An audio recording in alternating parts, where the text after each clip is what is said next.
Accept your past without regret, handle your present with confidence, and face your future without fear. Good afternoon to one and all present here. I, Shashwat Kaushik, student of final year BCom, welcome you all to this seminar on financial literacy conducted by the Phoenix Club, the finance club of BMS College of Commerce and Management. I would like to welcome our Honorable Chairman, Shri Aviram Sharma Sir, our dear Principal, Dr. Pankaj Chaudhary Sir, faculties and students of BMS College of Commerce and Management. Now, I call upon stage Vaidehi Gokhale, Deputy Secretary of the Phoenix Club, to welcome our guest speaker, Mr. Pardeep Kumar Sir.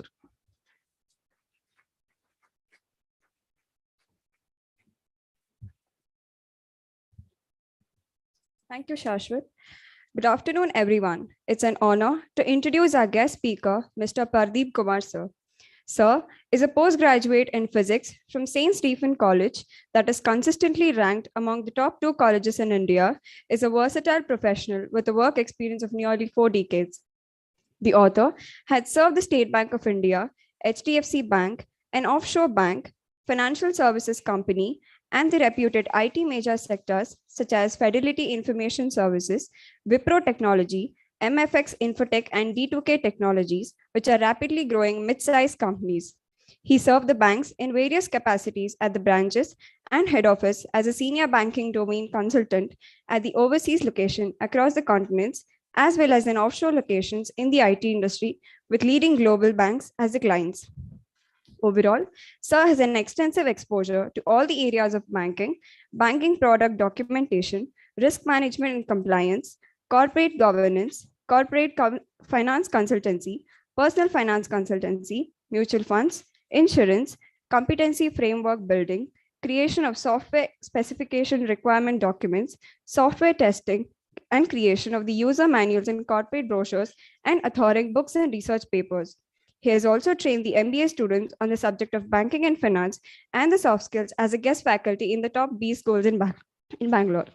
In a nutshell, the author brings a unique dimension and value to the book of the intended users due to his abundant and all-round experience, knowledge, and business acumen in BFSI and IT sectors, and the flair to communicate in the style with substance. We welcome you, sir. Now, I would like to request Manu, sir, to welcome our guest speaker with a bouquet and a token of gratitude.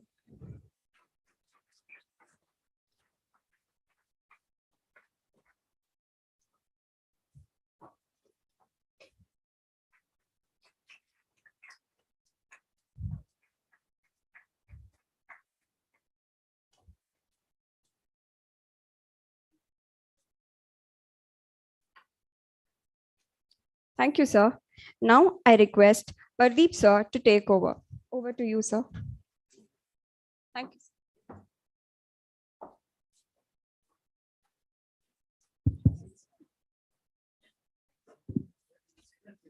This will do. Good morning to all of you. I think profile got too long. I think I need to trim it.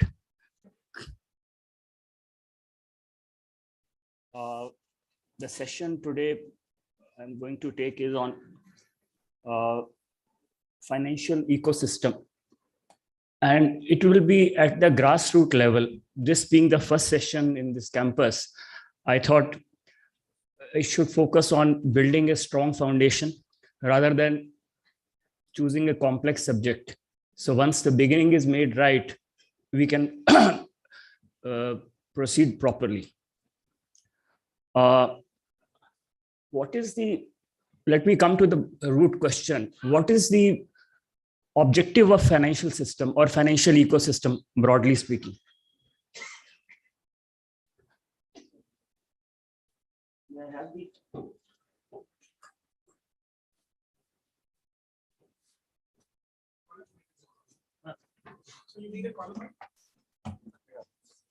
I think my voice, am I audible?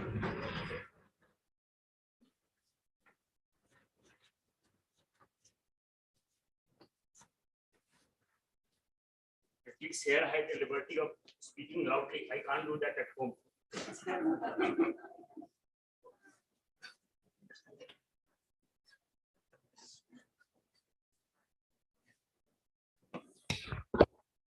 Hello.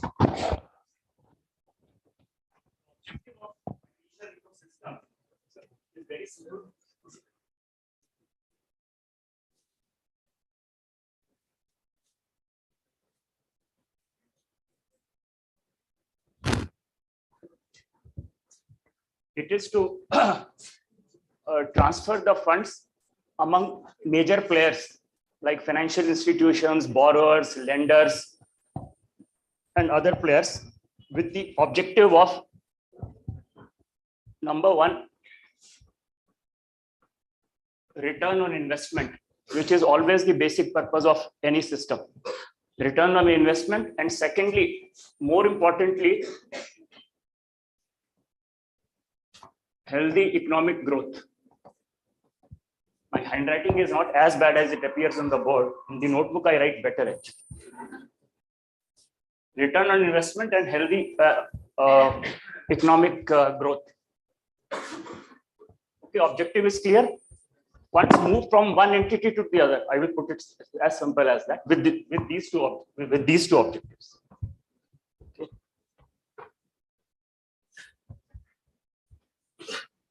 You can't rub it. Anyway.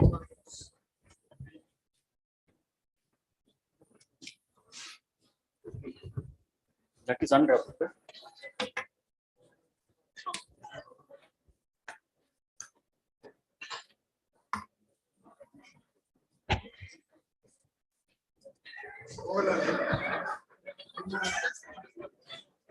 Anyway, if I'm audible, I need not write much on the board. What are the pillars of financial ecosystem? Or before that, let us examine what an ideal financial system should be. It should be efficient and effective. When we say it should be efficient, what does it mean? It means easy access to funds, one who is looking for funds, and easy supply of funds, who is having extra funds to deploy. So being efficient is easy access to funds and easy deployment of funds.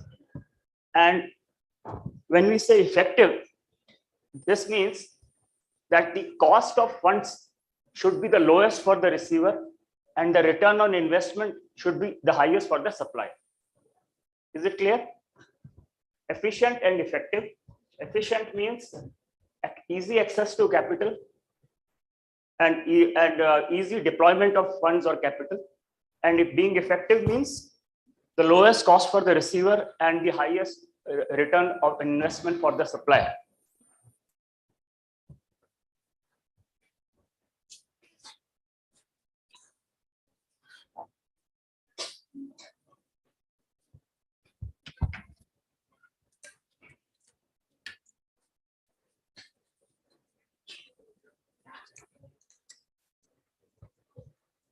So what are the pillars of financial ecosystem? So far we have covered what is the objective of financial ecosystem. Then what should be an ideal financial ecosystem? Now let us come to the next point. What are the pillars of financial ecosystem? Financial institutions,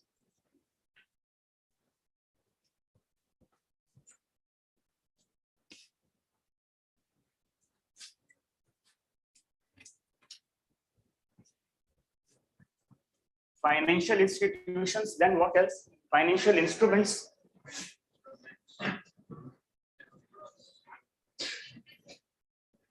then what else? Financial markets,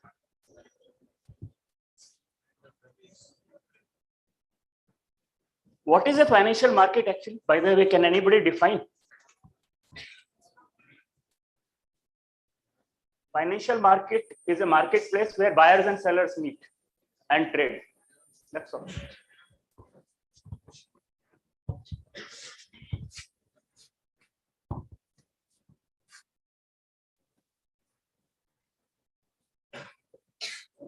And financial services. I'll read out: financial institutions, financial instruments, financial markets, and financial services. So far what we have covered: objective, ideal ecosystem, pillars. And now let us come to which are the key players in the financial ecosystem. Can anybody start? Pardon?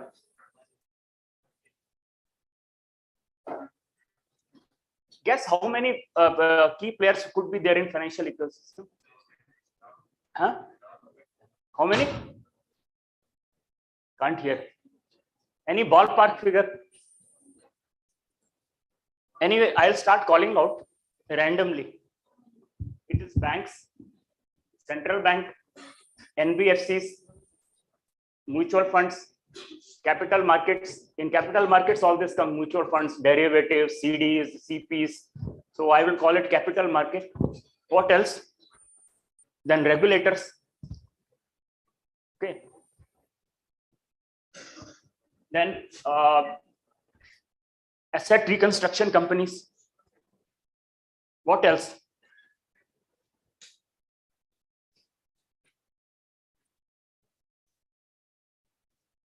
Insurance companies. I will circulate a list. Actually, it is more than 50. It may not be possible to call out all of them. So I'll send the list to Professor Vivek. So that will be circulated among you. Actually, it is more than 50. Key players I am talking. Fringe players, I don't know. Key players, there are more than 50 players. So you see the vastness of financial ecosystem. How many players are operating and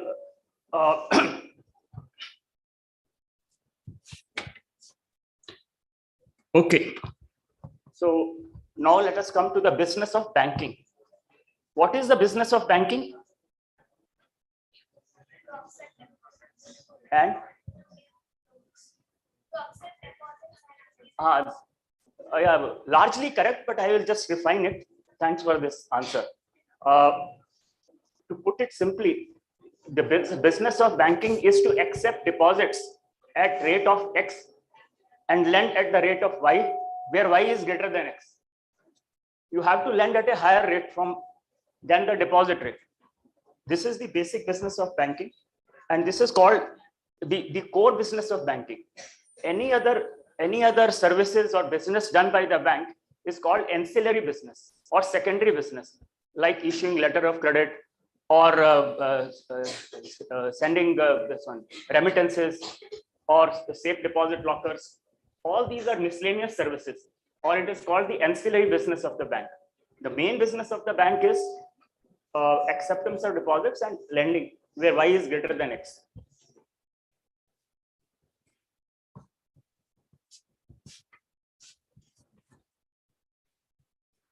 Okay. The role of financial services in economy. I am not going to cover that. I think you are well aware. Banking and financial services play a very, very crucial role. So I am not going to elaborate it. I guess all of you are aware. Actually, all of you are final year BBA or second year. Then I don't have to explain. I think you will be reasonably aware. Now let us come to types of banking. We will cover types of banking, types of banks, types of customers. Types of banking. First one, retail banking. Retail banking, I don't have to explain. It is meant for individuals. It is also known as consumer banking or mass banking. Retail banking is also known as consumer banking or mass banking. Then the corporate banking. Corporate banking, as the name suggests, is for the corporates, is meant for the corporates. Corporate banking is also called wholesale banking or commercial banking. Actually, I don't like the word commercial banking for corporate banking personally.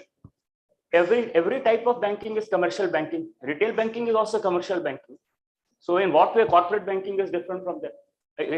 Retail banking is also commercial banking. So try avoiding word commercial banking for corporate banking. Either say corporate banking or wholesale banking. That conveys the meaning better. Then third one is investment banking. Investment banking is about raising the capital for the individuals as well as the firms, and they also offer financial advisory services. Any doubt? Any question? Feel free to ask. It's a 1.5 hour session. It cannot be monologue. I'm 62 years old. Have some mercy on me. Allow me some free time. And you don't have to wait till end of the session to ask questions. You can always interrupt me anytime. Investment banking, is it clear? Basically raising capital for the individuals as well as the companies, and doing loan syndication and other financial advisory services. Actually, investments banking is a very complicated subject. Actually, a lot of complex instruments, complex mechanisms. But for the time being, it is enough you know what the investment banking is about. And if anybody has flair for investment banking, then it can be taken up as a career. There is a lot of money and excitement in investment banking. So it is worth investing in investment banking, I would say. Then merchant banking. Merchant banking. Anybody can tell me what is the difference between investment banking and merchant banking?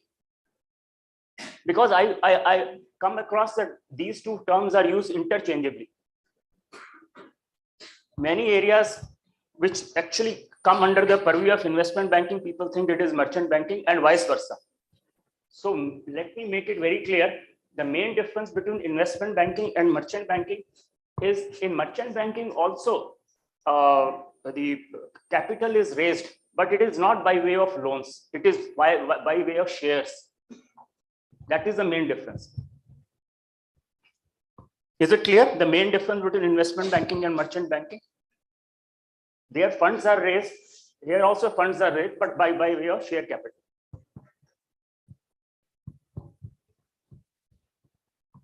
Then next type of banking, agricultural banking or rural banking. I don't think if it needs explanation. In agricultural banking, there would be crop loans, there could be term loans. Term loans for agricultural equipment, machinery, and crop loans coinciding with the harvest season and all that. That's how they are structured. Then any other type of banking rather. Have you heard of neobanks? What is that? Huh? Yeah. Actually, you remember neobanks are pure digital banks. That is a way of describing it. Actually. Online bank, or you say pure digital banks, neobanks. So what are the features of neobanks? Not really. I'm asking for the core characteristics of neobank. Neobank does not have a license. It will partner with a bank which has got a license. That is number one.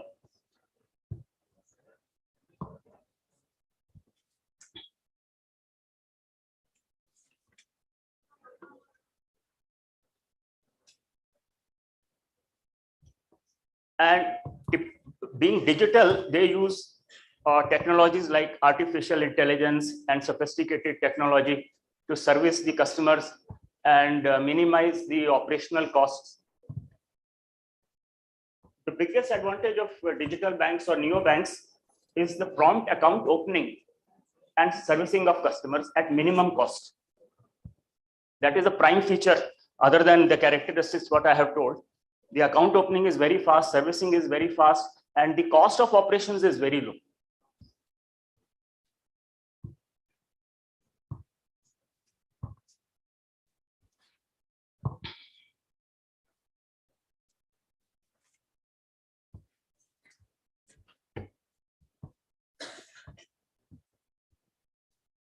InstaPay and Neo are some of the digital banks. You can Google and see which are the leading digital banks. I don't have to tell.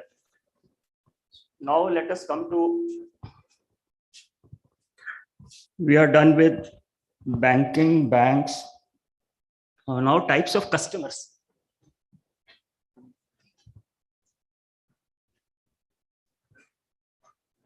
Retail banking customer. Who fall under the purview of retail banking customers? Individuals, other than individuals? Proprietorship firms. micro, medium, and small MSME. Yes. So all these are treated as retail banking business because typically proprietorship is owned by an individual and small enterprises are also owned by a group of individuals. So these days banks treat the business of retail banking. These entities are treated as retail banking business. So retail banking doesn't mean individuals. They include proprietorship firms and small firms also. And in fact, in the medium and small scale enterprises, Reserve Bank of India has included retail traders and wholesale traders also part of the same segment. So retail traders and wholesale traders are also part of retail banking. So which means if the bank is financing these segments, it will be eligible for priority sector lending targets and they will get the concessional rate of interest. So that is the latest development. I think about 6 months back, retail traders and wholesale traders have been included under priority sector lending. And I think it's really a welcome move because during the COVID, this sector was the worst hit and it needs all kinds of support actually. The contribution of medium, small scale enterprises, maybe in some other session, they make a huge contribution, that much I can say, but they don't get the necessary support. And as such, they don't have the resources or the talent which the large companies have. So despite there so many limitations, they have performed very well, maybe in detail some other time. But in a nutshell, I have just mentioned.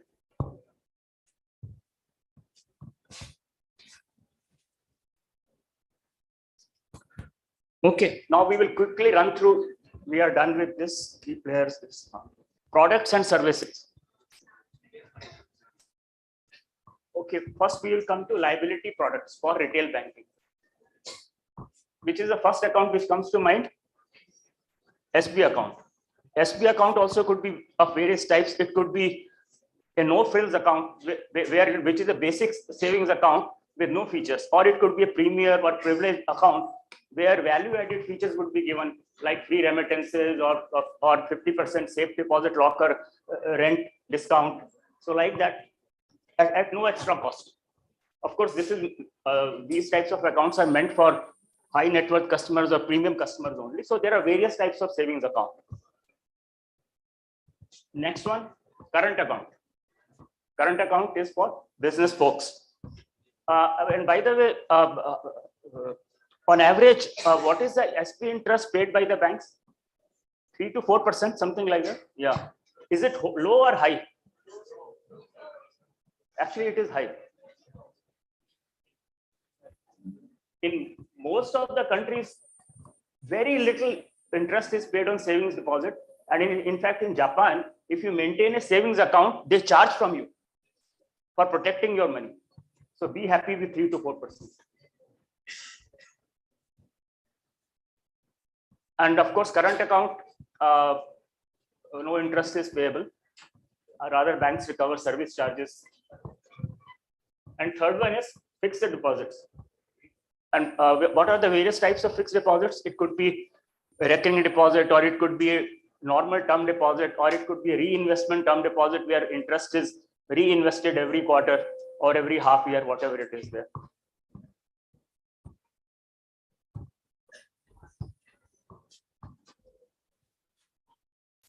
And current accounts are also known as DDA accounts, that is demand deposit accounts, because these are payable on demand. Of course, SB is also payable on demand, but typically it is in US and other countries, they are called DDAs, demand deposit accounts or checking accounts. Especially in the US, they use the word checking account. Don't get confused when you come across somebody is telling he's having a checking account. It is nothing but a current account only. Or DDA account, demand deposit account, and current account, all are same.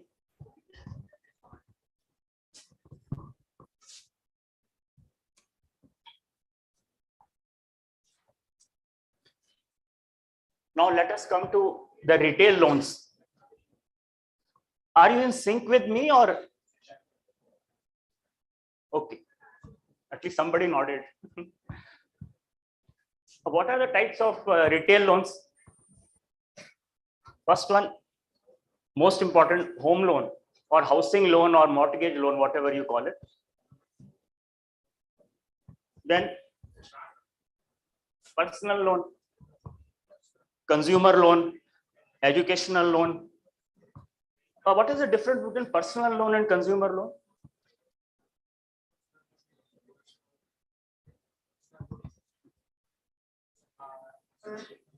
And consumer loan?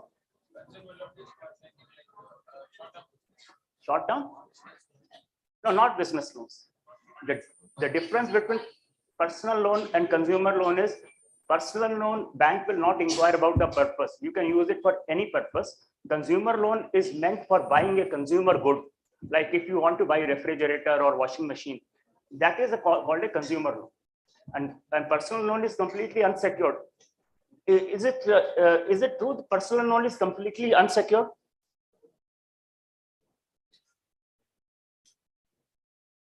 This statement is not totally correct. So what is the meaning of this statement? Personal loan, they say there is no security at all. Actually, the correct statement is personal loans do not have any tangible security, but it is the personal guarantee of the borrower that is the security. So only there is no tangible security, but the person is personally responsible for the loan. So don't say personal loan is completely unsecured. You say personal loan has no tangible security. It is guaranteed only by the personal guarantee of the borrower. Is it clear? Personal loan, consumer loan. In consumer loan, of course, the asset which you are buying out of the bank finance, that becomes the security.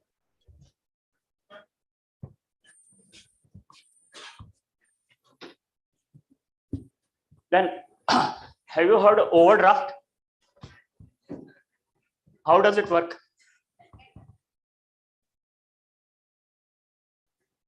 In an overdraft account, the customer is allotted a limit, say 1 lakh. The customer can deposit and withdraw any number of times as long as the amount, the outstanding remains within the limit, which is called the overdraft limit or OD limit.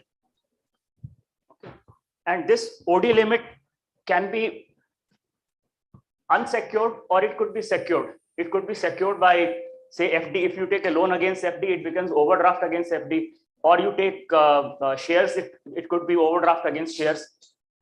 So there could be security or there could not be any security depending upon the credit worthiness of the borrower and the value of relationship of the borrower with the bank. A high net worth customer, there may not be any security and bank may say, okay, we will give you a limit of 5 lakhs, use as you like without any security. Because banks also have to find ways and means to multiply business.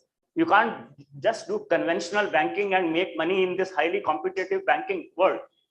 So there has to be ways and means, or you can say we have to have innovative way of thinking.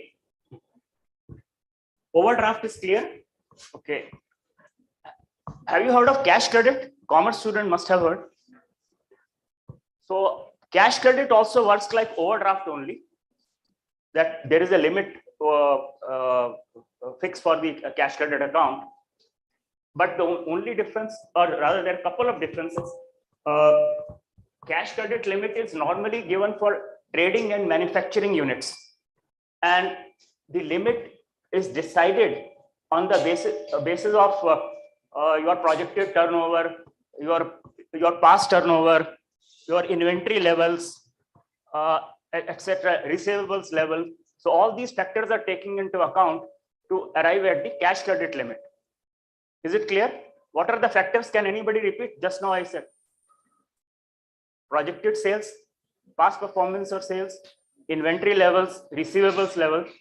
So these are the factors which go into computing the cash credit limit.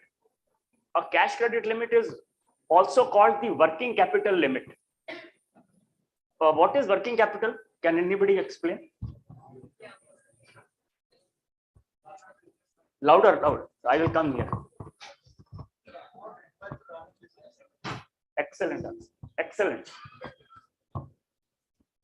So working capital is the capital required to fund the business cycle of the business. The cycle, a business cycle, you can say like that. So So I have slightly refined it, but your answer is correct. If marks to be given, full marks you will get actually. But to put it more precisely, working capital is the capital required to fund the business cycle. Okay, I think that we will discuss later. Then you have loan against property. Loan against property, or it is also called a mortgage loan. Mortgage loan and housing loan, what is the difference? Loan against property I'm talking about, not housing loan.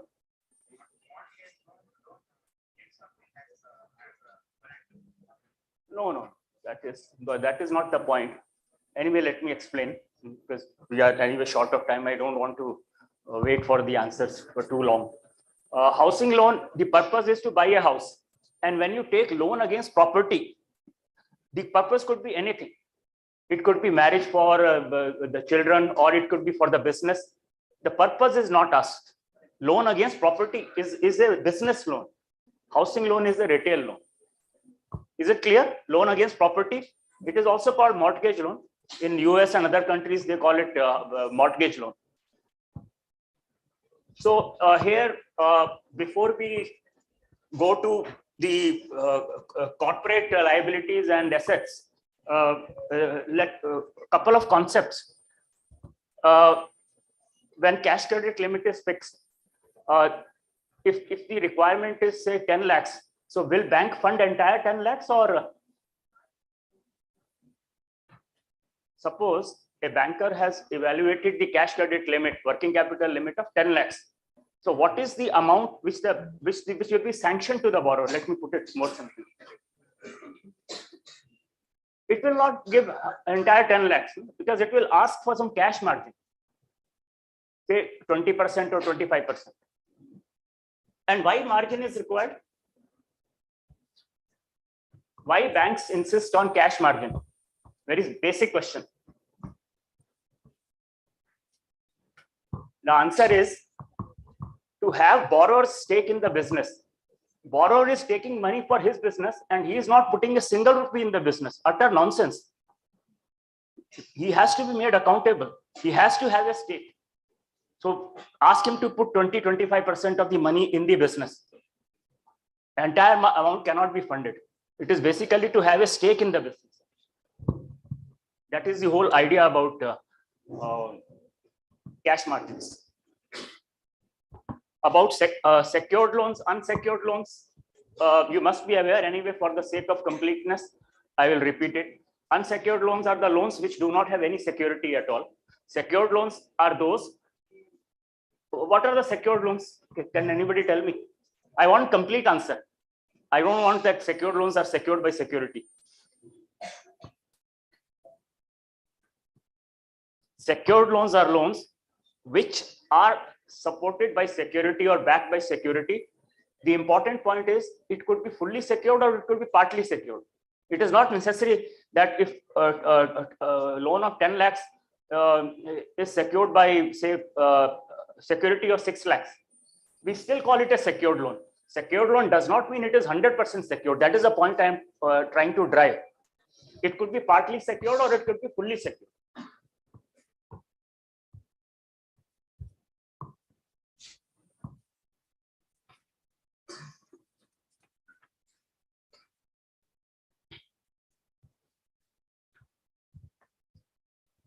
Or even if term loans are given to the small and medium enterprises, they also fall under retail loans.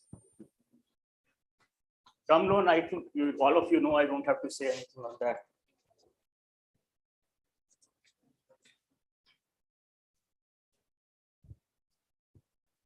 Let us come to corporates. Corporate liability product or corporate deposits, or we call it company deposits. From time to time, financial and non-financial institutions issue corporate FDs. Just like bank FDs, corporates also issue FDs for various tenures. And generally, these deposits carry interest rates which are higher than the bank deposits, because these are corporate or company deposits. And typically these deposits are rated by the credit agencies. They will give rating, A, AAA, AA like that. But bank deposits are not rated. That is the main difference actually. And company deposits are usually slightly higher than the bank deposits. Otherwise, why people will go for company deposits? They can go for bank deposits as well. And also, the size of deposits is very large. Corporate FDs. Is it clear? Company FD or corporate FD? That is the only product in liability side for the corporates. Let's come to the loan products or the asset products.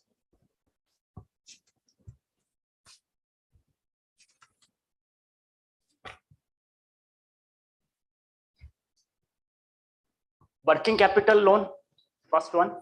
Under working capital, it could be cash credit, it could be OD or whatever it is. It is basically to fund the business cycle.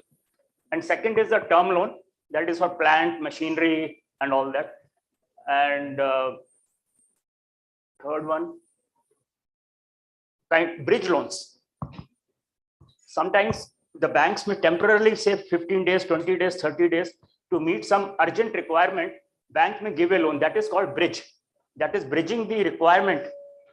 That is why they are called bridge loans. So those could be working capital in nature or could be term loan in nature. Bridge loan is which bridges the gap. There is a shortage and usually they are of short term, 15 days, 20 days, 1 month. Because if it is longer than that, it becomes a regular loan proposal. It cannot be a bridge loan.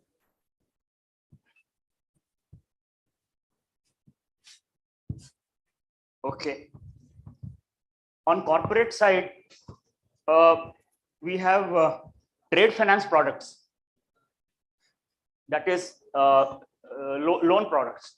So what are the trade finance products? I want to hear one at least. One trade finance product. Huh?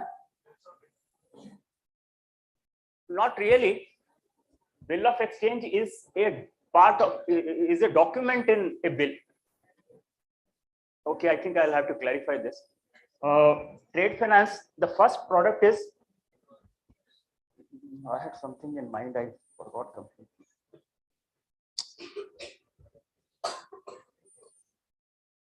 Okay, I think I'll recall at some point of time.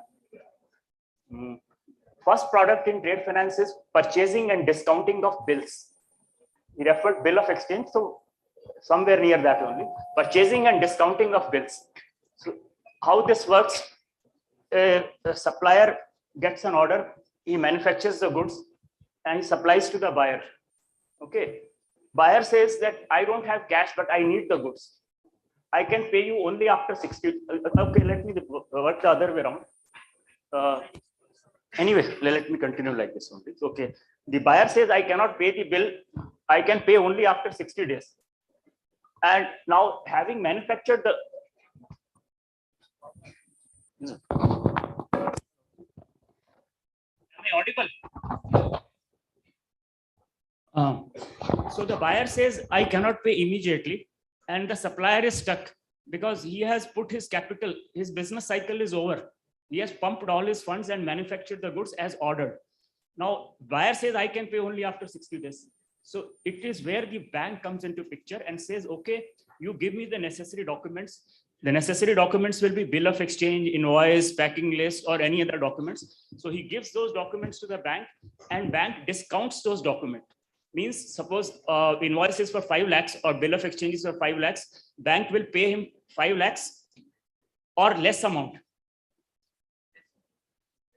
Less by how much? No, not 10%. It will depend on the period, 60 days. So the buyer is going to make payment after 60 days. And if the bank wants to pay the money to the customer, what it should do is it should recover 60 days interest from the bill and pay only the balance to the customer. It makes sense or not? Because only after 60 days he will get the payment. So now what happens? The supplier gets the money and he starts his next business cycle. And buyer is also happy because he has to make payment after 60 days. And bank is also happy because it has already collected 60 days interest. So see, it's keeping all three happy. So this is called discounting of bills. So this is one way of finance. Trade finance is nothing but financing a trade. So a trade has taken place and it is being financed by the bank. That is what trade finance is, nothing more than that actually. And another scenario is purchasing of bills. In purchasing of bills, what happens? The buyer is ready to pay immediately. So then there is maybe period of 4 to 5 days.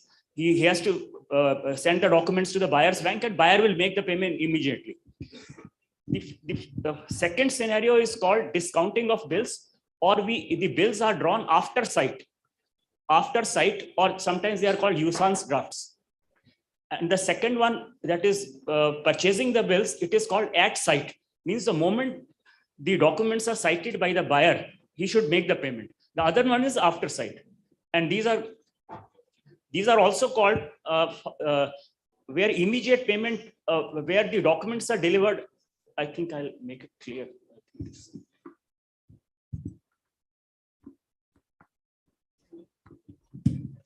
Have you understood both the scenarios where payment is made immediately and where payment is made after 60 days? There are two scenarios. The first one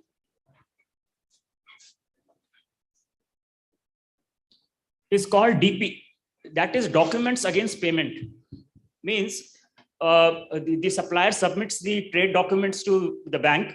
Bank releases the money immediately and dispatches the documents to the buyer's bank. Buyer's bank notifies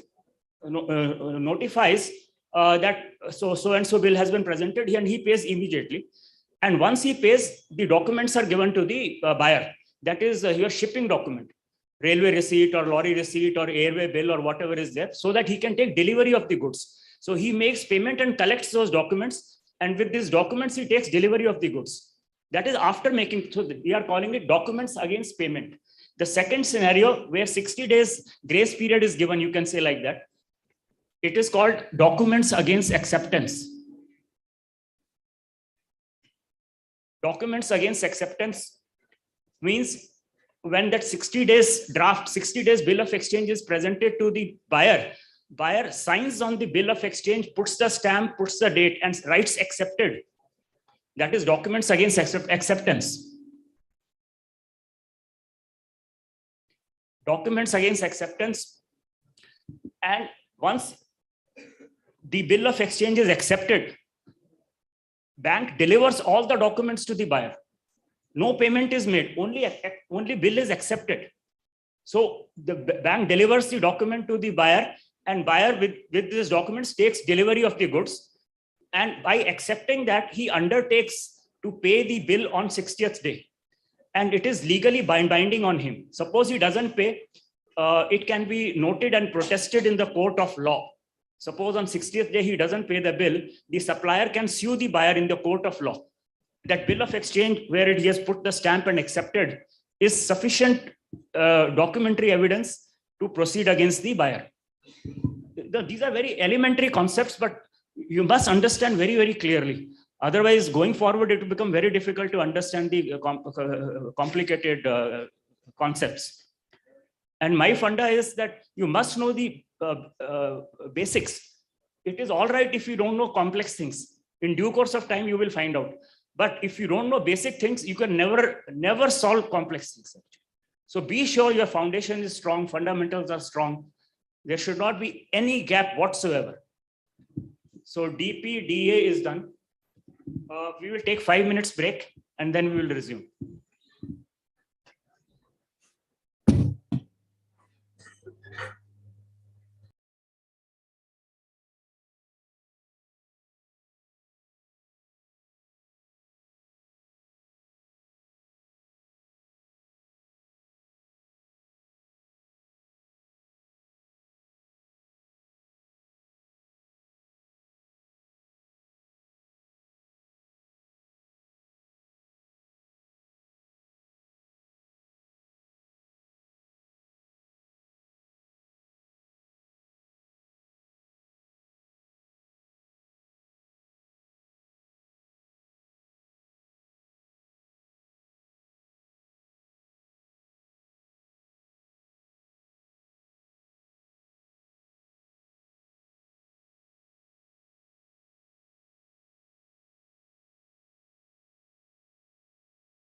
So we are going to resume the session.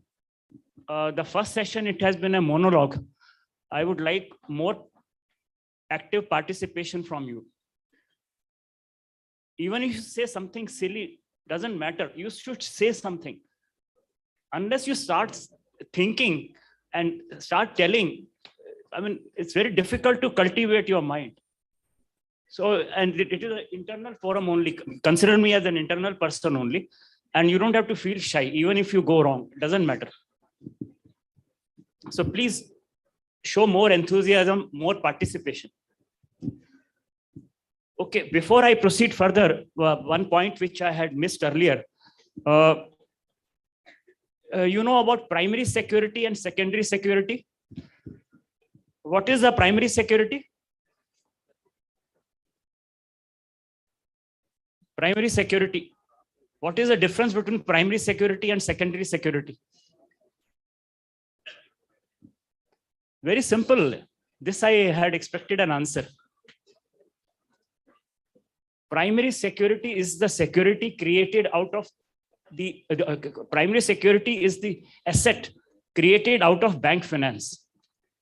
If car is financed by the bank, car is the primary security. Anything other than that will become secondary security. Like when the bank gives a cash credit limit of say 10 lakhs to a business enterprise, then the inventory and the receivables are the primary security. And in addition, if they have taken some collateral, say house or any guarantee of third person, that is called secondary security. So essentially, you remember primary security is the security created out of bank finance. And which is not created out of bank finance is the secondary security, or it is called collateral. In fact, in US, even for primary security, they call it collateral only. But in India, we should not use that term. In India, collateral means secondary security only. Is it clear? Because this is also one of the basic concepts. We keep talking primary security, secondary security, without understanding the difference between them. Okay. Now, continuing with the trade finance products, what I had covered in trade finance, purchasing and discounting of bills. Okay. Can anybody tell me what is the difference between interest and discount? Huh? Pardon?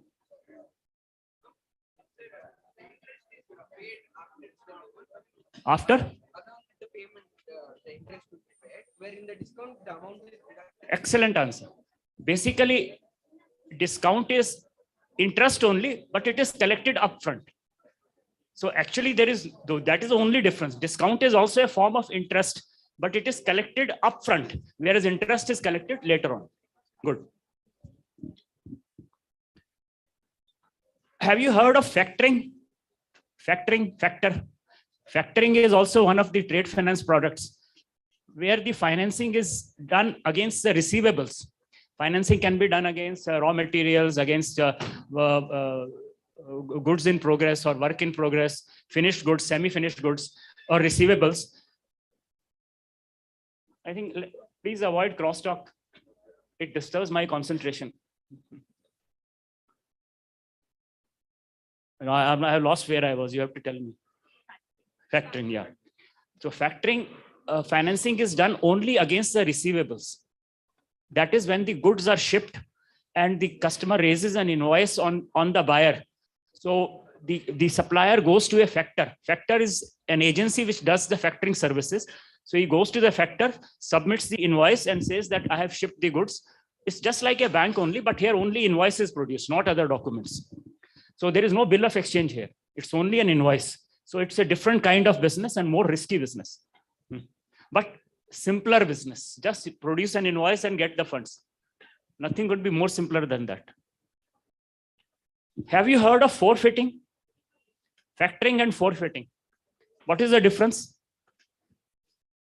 Forfeiting is also factoring, but here supplier is an exporter. That's all. So which means forfeiting is factoring in the foreign exchange context. That's all. That is the only difference. They are same. So I will repeat. Factoring is financing against the receivables, invoice only. And forfeiting is when the supplier is an exporter. Otherwise, it is the same as factoring. What are the other trade finance products?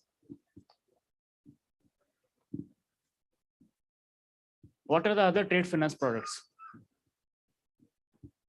Please don't talk among yourselves, talk to me. Have you heard of letter of credit? That is one of the finest instruments which facilitates trade and commerce, especially in international trade, or it is called documentary letter of credit, or popularly known as LC. In fact, in my opinion, this is the most powerful trade finance instrument, actually. Letter of credit. Maybe some other time where you can do Googling and see what LC is about. But if I have to take a session on LC, it has to be of 2 hours, actually. Anyway, letter of credit, then there is, so I'll not give the definitions and all that. We just, for the time being, be aware that there is a product. If you remember these products, that is enough. And even if you forget some of them, doesn't matter. This is the first session, so I don't expect that 100% absorption will be there. So if some takeaways are there, I will be happy. Okay. Then there is bank guarantee. Why, when, and how it is issued later on. So how many products we covered under trade finance? Purchasing and discounting of bills, factoring, forfeiting, letter of credit or documentary letter of credit, and bank guarantee. Then there is also product called standby letter of credit, SBLC. Standby letter of credit is not a letter of credit, actually. SBLC, standby letter of credit, actually is not a letter of credit. It is a bank guarantee. SBLC is used in US because due to some law, they are not allowed to issue the bank guarantees. So they say standby letter of credit. It is nothing but a bank guarantee.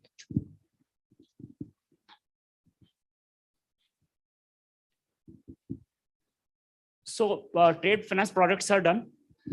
Okay, and in letter of credit and bank guarantee, for the time being, you remember these are non-funded loans. You understand the concept, non-funded loans? There is no outlay of funds. The bank only gives a guarantee that if this event happens, we will reimburse so and so amount. There is no parting of funds by the bank. So these are non-funded products, working cap, this letter of credit and bank guarantee.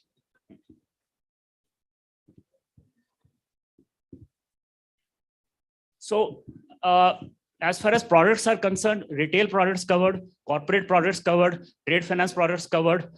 What about services? So what are the services rendered by banks? Money transfer. What else? Locker, safe deposit locker. Full word. Safe SDL. What else? Huh? What is that? Equated monthly installment. EMI. EMI is a loan. It is not a service. Yes, credit cards. Then safe custody services, where you can deposit articles in the bank for a fee, of course. So these are the miscellaneous services rendered by the bank. Then what about mutual fund distribution of the third parties or the other distributors or other fund houses? They sell insurance policies also. So all these are miscellaneous services. Is it fine? So we have covered products as well as services. So maybe you can Google to see what are the other types of bank services.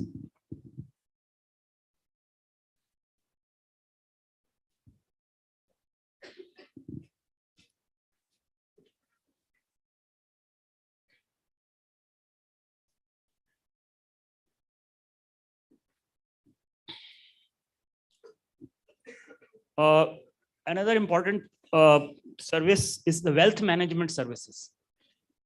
That is these days becoming increasingly popular. Why I am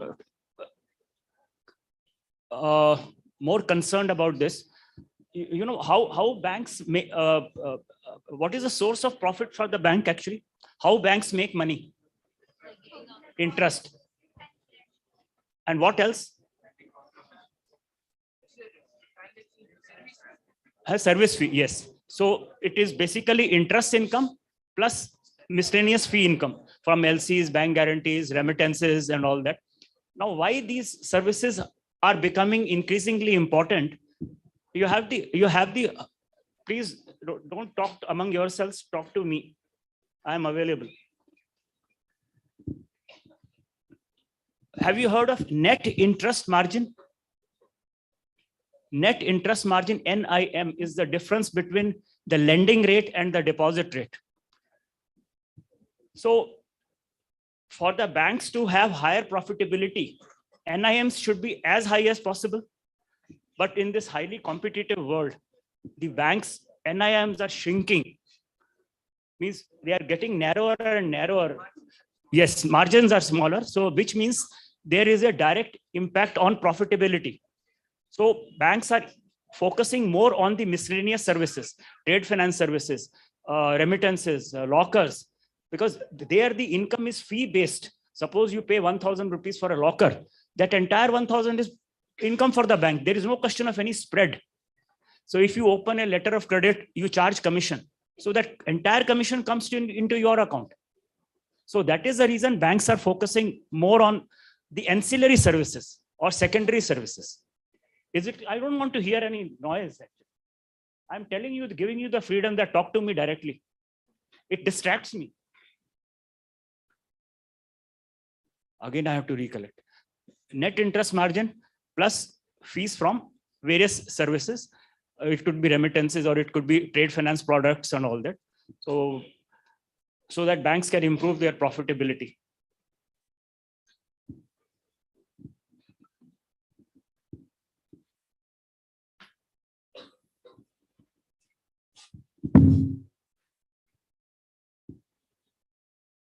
Okay. Have you heard of DICGC? Deposit Insurance and Credit Guarantee Corporation of India? I'm quite surprised. Your bank deposits, are they completely safe? Why? No, not that. I'm asking from business angle. That's what I'm asking. Thank you. Good. So then you must have heard of DICGC. It is Deposit Insurance and Credit Guarantee Corporation. This 5 lakhs limit, actually it is governed by DICGC. DICGC is the regulator for this. So actually your bank deposits are safe only up to 5 lakhs. Whether it is a public sector bank or a private sector bank or a cooperative bank. Don't think that deposit in State Bank of India is safer than that in HDFC Bank or cooperative bank. It is 5 lakhs, including all deposits in the bank. And it should be in the same name and style. Means if it is in my name, it is different. If it is a joint name, then it is different. So limit is 5 lakhs.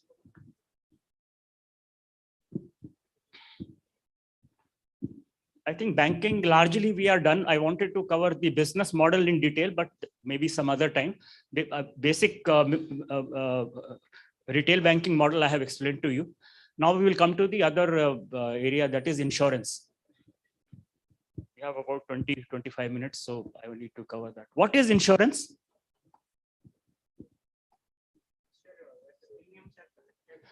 No, I am not asking about premium. I'm wondering what is insurance? Huh? Come, complete the, you are on the track. Protecting any kind of life or any kind of products. Okay, I will refine it. At least you have made an attempt. Thank you. Insurance is protection against the losses due to unexpected and adverse events. That's all. I will repeat it. If somebody wants to write, it will be good. Insurance is, or you can remember, then it's fine. Insurance is nothing but protection of losses against unexpected and adverse events. That's all. This was in layman's language. Okay, now I'll give the technical definition of insurance. Insurance is unbiased transfer of risk. Unbiased transfer of risk from one entity to another. I will repeat. Unbiased transfer of risk from one entity to other. Which is that one entity? From, no, from one entity to another entity. One entity, first entity is insured, the individual. The risk is transferred to the insurer. So I will repeat. Now I will complete this. Insurance is the unbiased transfer of risk from one entity, that entity is individual or insured, to another entity, insurer. Is it complete? No, for exchange of premium. It can't be done free of cost. So I will repeat, because this is very, very important, because if these concepts you understand clearly, then insurance, the principles of insurance would be much easier to understand. Unbiased transfer of risk of the insured, from the insured to the insurer for exchange of premium.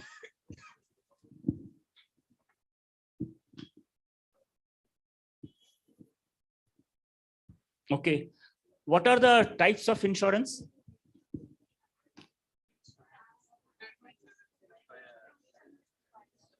No, to broad classification first.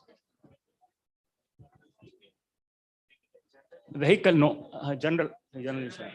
So it is life insurance and general insurance. First, the broadest category, life insurance and general insurance. General insurance is also called non-life insurance. So you can also say life and non-life insurance, the two categories. Under non-life insurance, what comes? What are the types of insurance under general insurance? Vehicle insurance, okay, then. Vehicle insurance is also known as auto insurance, okay, then. Marine insurance, then. Pardon? Fire, okay. I am looking for the, yes, that is also okay. I was looking at the broader category actually. Health insurance. No, life is different. Life is life insurance. Now under general insurance, motor insurance or auto insurance, then health insurance. Then what about home insurance? If you take a home loan, you have to get home insured. So that is, all are non-life.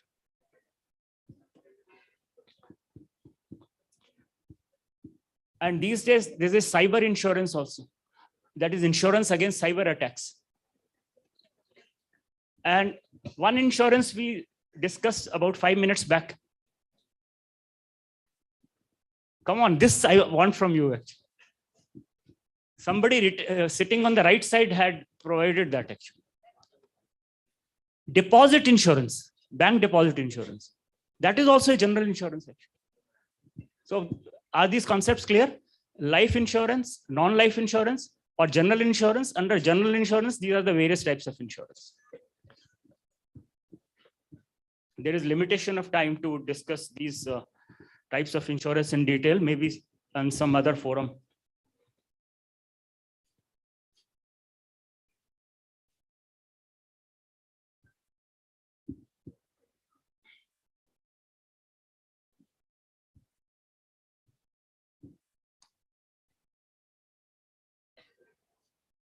When an insurance policy is bought or insurance plan is bought, what happens? A contract is built between the insured and the insurer. Okay, so actually the contract of insurance or you can say the agreement of insurance is a contract of insurance actually. So which means, no crosstalk please. Have you heard of Indian Contracts Act? So contracts are governed by Indian Contracts Act 1872, I think. I don't remember the year. Is it correct? 1872? Anyway, that doesn't matter. The concept is more important rather than the year. Indian Contracts Act, all contracts are governed by this act, that is Indian Contracts Act. Even the insurance contract is governed by Indian Contracts Act.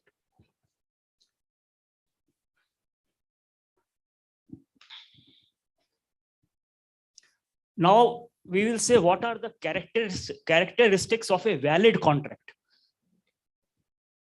You are buying insurance from the insured. You should know what are the characteristics when you are entering into a contract with the insured. You should know what are the characteristics of a valid contract. First one is offer and acceptance. That is, the contract should be offered by the insured and it should be voluntarily accepted by the insurer. Second one, there should be a consideration involved. Insurance cannot be for anything which doesn't exist. There has to be a beneficial consideration. What is a benefit for you? When you go for insurance, it covers your losses, whether it is life or whether it's physical assets or like that. So there has to be consideration which should accrue to the party involved. Party involved means the insured. So the second point is there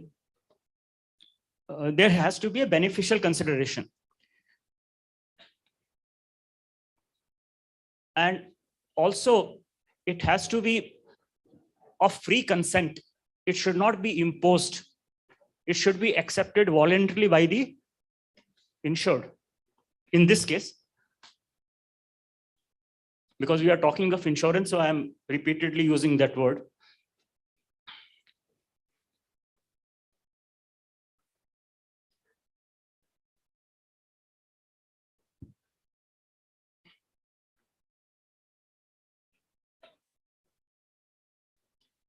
And there should be intention to create legal ownership.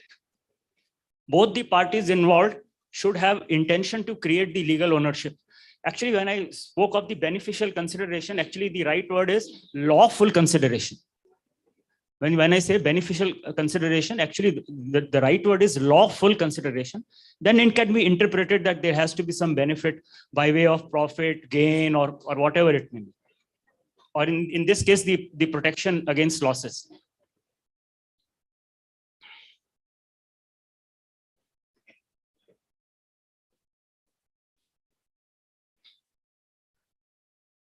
And more importantly, both the parties should be competent enough to enter into a valid contract. Competent means like a minor cannot enter into a contract. So what I will do is, because some of you might have missed out, I will read out the characteristics of a valid contract. Or I'll read out the entire, this one somebody has missed out, then you can make a note. I'll speak slowly so that if somebody wants to remember it or make a note, it helps. As per Indian Contract Act, a contract is an agreement that is enforceable by law. The contract of insurance is covered under this act. Okay. Needs to be repeated or it's fine? Okay. What are the characteristics of a valid contract? First one, offer and acceptance. Lawful offer and voluntarily acceptance. Second one, intention to create legal ownership. Third one, lawful consideration. The consideration here is something in return. Parties have to accrue some kind of profit, right, or interest. That is beneficial consideration. And fourth one is the parties should be competent enough to enter into a contract. And the free consent by the parties involved.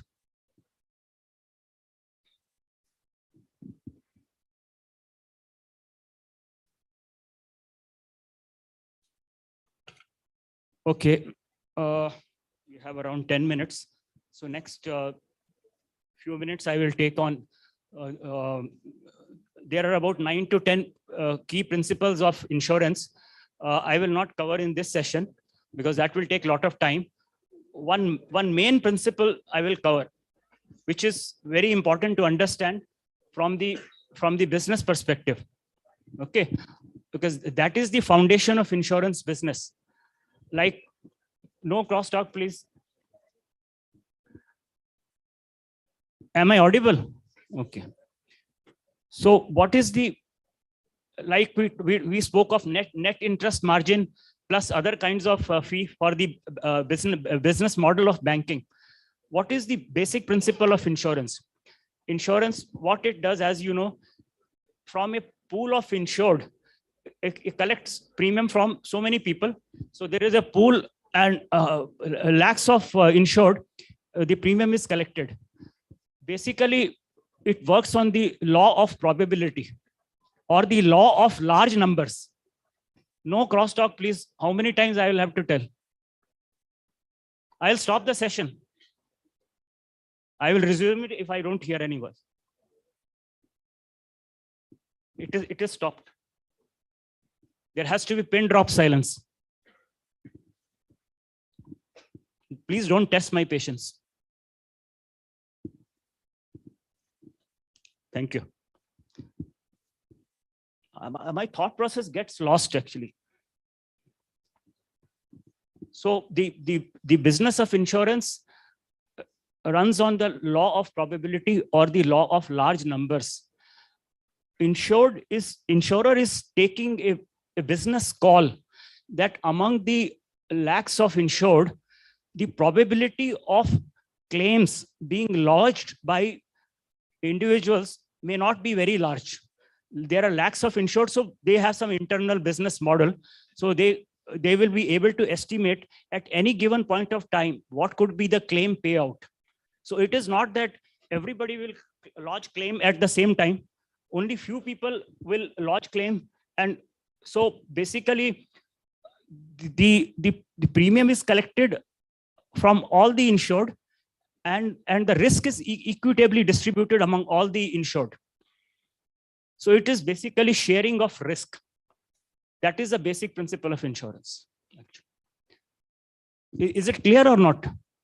You see, premium is, or I will put it even in a simple way, premium is collected from a large number of insured individuals, but at any given point of time, only few individuals will lodge the claim. So basically, the claim is being settled out of the premium collected from all the people, but settlement only for few people. And the balance premium which is left, that is invested by the insurers in various securities, investments. So that also generates profit. Apart from the premium that is collected, the pool of premium, they will keep some portion aside to meet the claim settlement. The experts will figure out what should be the percentage at any given time of the premium to be kept aside to meet the settlements. That's all about the insurance business.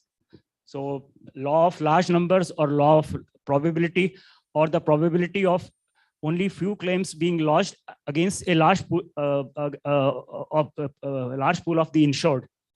And the premium which is left over is invested in securities or other investments for generation of income. So that's all I have for this session. Any questions or any comments? I eagerly look forward to.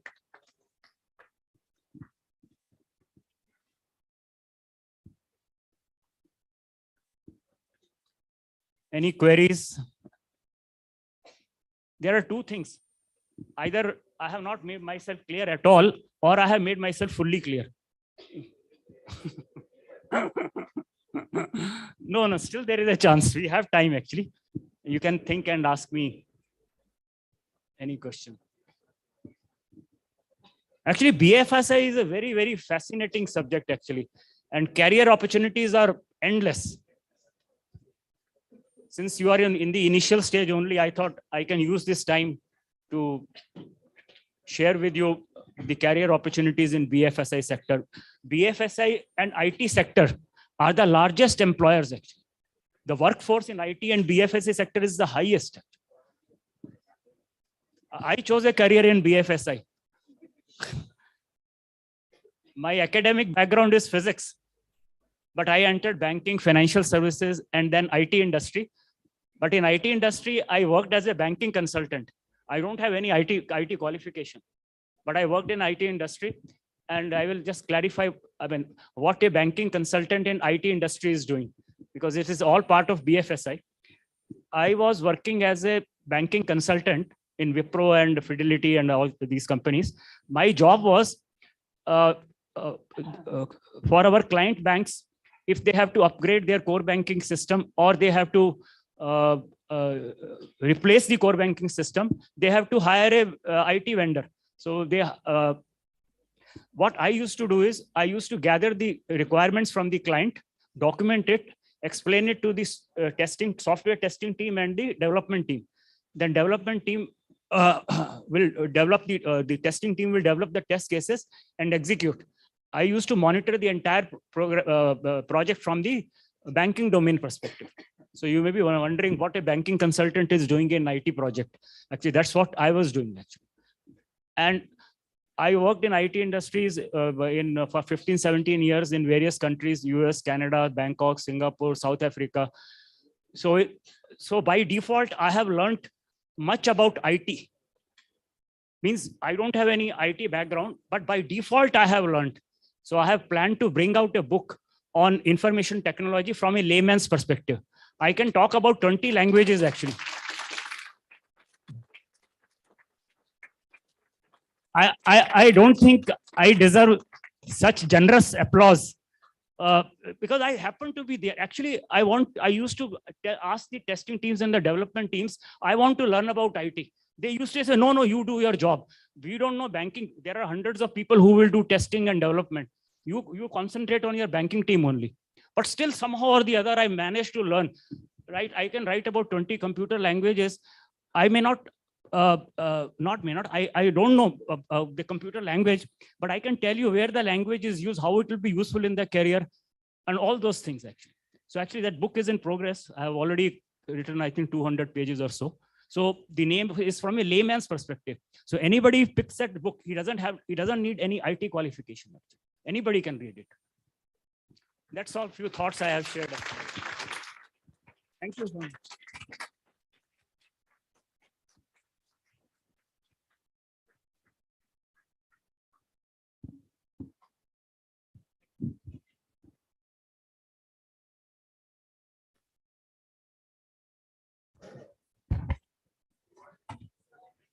Thank you, Mr. Pardeep Kumar, sir. That was a really amazing session. Now, I would like to call upon Shobita M, student, final year BCom, to propose the vote of thanks. Gaining knowledge is a first step to wisdom. Sharing is a first step to humanity. Good afternoon, everyone. I, Shobita from final year BCom, consider as an honor to propose vote of thanks. On behalf of the entire BMS College of Commerce and Management, I would like to thank Mr. Pardeep Kumar, sir, for sharing his knowledge and experience. We are very much grateful to you, sir. I would also like to thank our chairman, Shri Abhiram Sharma, sir, principal, Dr. Pankaj Chaudhary, sir, Dr. Preeti Stanley, ma'am, head of corporate communication department, Dr. Manu Nate, sir, head of academics, and all the faculty coordinators of Phoenix Club. Last but not the least, BMS College of Commerce and Management, all the students. Hope you all have learned various new topics and gained a lot of knowledge from the session. Once again, thank you very much.